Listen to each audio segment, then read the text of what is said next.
Good evening. This is Radio Free Bashel. I am Alphonse. Tonight, identity and desire. The Industrial Revolution posed a challenge for manufacturers because factories benefit from making more objects rather than fewer. The more you make, the cheaper each one is. So they wanted to make a lot to stay competitive. But consumers didn't want to buy that much. They needed to create new demand, more desire. The solution, of course, was advertising. Now, early advertising was informative. It would tell you about the features of the product and assume that therefore you would want to buy it.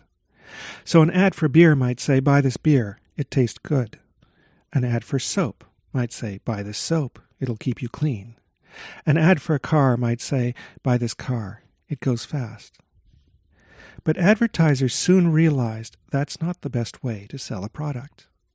If you really want someone to want the product, instead of focusing on the product and its features, you focus on how it makes you feel. You focus on an identity. You suggest that if you own this thing, then this is how you feel. This is the kind of person you will be. This is how people will see you. And these ads very frequently show someone owning or using the product. In fact, sometimes the product itself is not shown at all, just the feeling. So, for example, an ad for beer might say, "If you drink this beer, you'll be this kind of person with these kinds of friends." An ad for soap might say, "If you use this soap, you'll look like this person." An ad for a car might say, "If you drive this car, you'll feel like the person in the ad." In other words, advertising makes us buy things by making us think that we will feel or be like a certain kind of person. It gives us a role model, something to copy, a desire to copy, with the idea that that will make us happy. Well, this is basically René Girard's theory of memetic desire. Now, Girard wasn't talking about advertising. He based his idea on a study of great 19th century novels. But what he says is that most or all human desires don't come from within. They're not unique. We copy them by looking at other people and desiring what they have or what they want. Imagine you have a room full of all sorts of toys, and you put a couple of boys in the room. And one of the boys puts his hand on a red sports car toy, and the other boy sees the first one, and now he wants that car. Now, a moment ago, he was looking around the room. He didn't know what he wanted, but since his friend seems to want the car, so does he.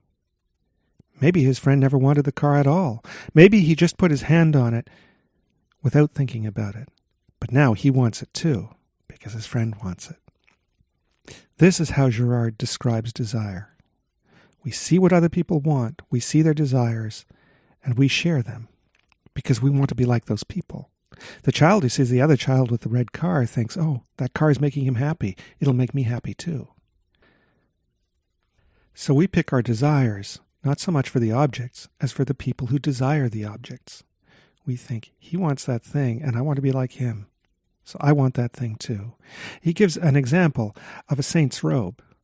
A tattered piece of fabric from a saint's robe is something that someone who wants to be close to the saint, spiritually, would want, much more than they would want, say, a goblet that the saint had touched at some point. But the scrap of fabric isn't what matters. It's that closeness. It's that identification. Desire, in other words, is really about identification. It's not about having things. It's about identifying with people. It's about having an identity ourselves.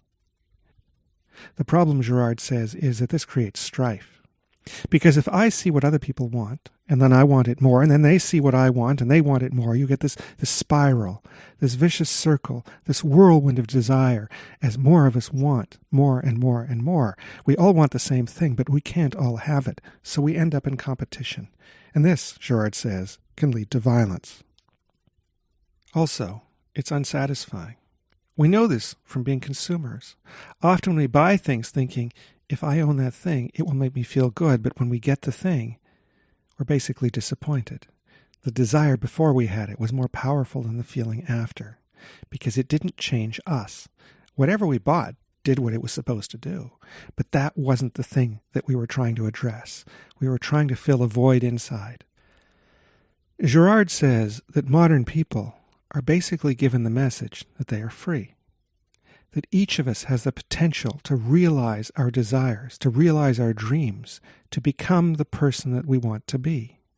Identity and desire, again, are basically the same thing. But we fail. And he says we fail because we're copying.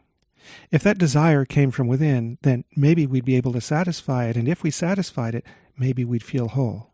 But since that desire actually comes from outside, it doesn't fill up that void. But that leaves us feeling like we've been betrayed.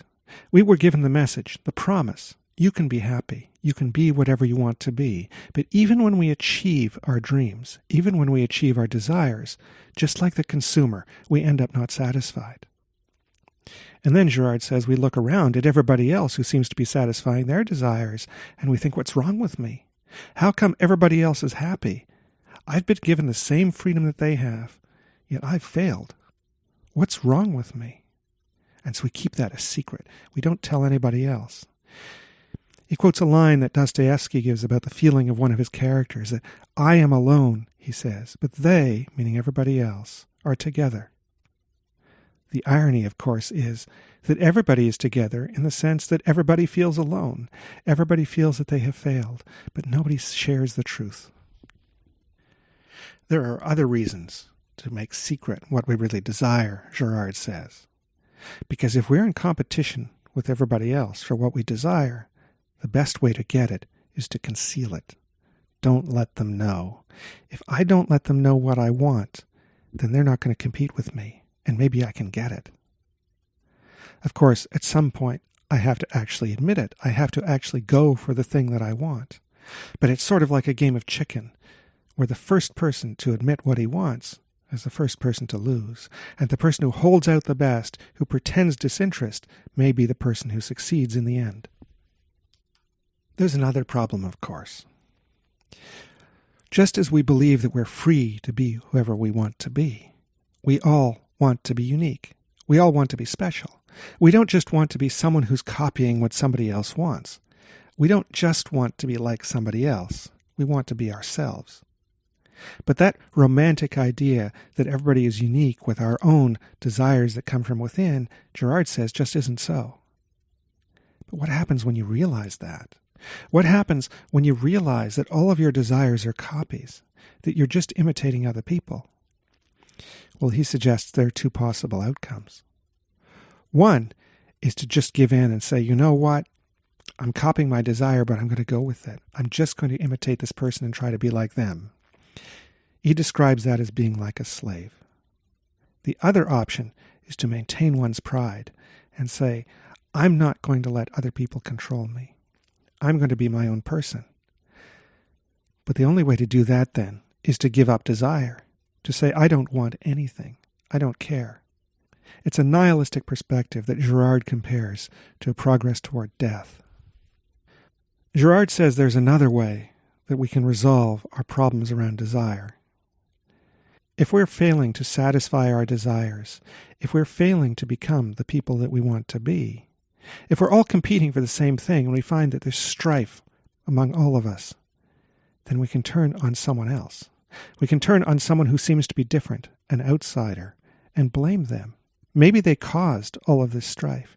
Maybe they're the one who's blocking me from finding my identity.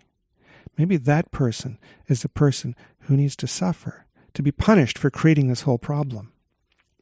And then the desire for objects turns into the desire to victimize that person, the desire to scapegoat that person. And then the group that might have all been competing and might have been hating each other turns out now to all be in agreement, all on the same side, all against the one. And that one is scapegoated. And then the problem is resolved, at least temporarily. So Girard proposes that collective violence is the result of people imitating one another's desires, trying to achieve their identities, failing, and finding a scapegoat to resolve the issue and restore some harmony. And Girard proposes that throughout history, one of the most common solutions for competition, where everybody has the same desire, for the failure to achieve our identities, although he doesn't use that word, is scapegoating. It's collective violence. This is Alphonse for Radio Free Bechel, www.besetl.ca. Good night.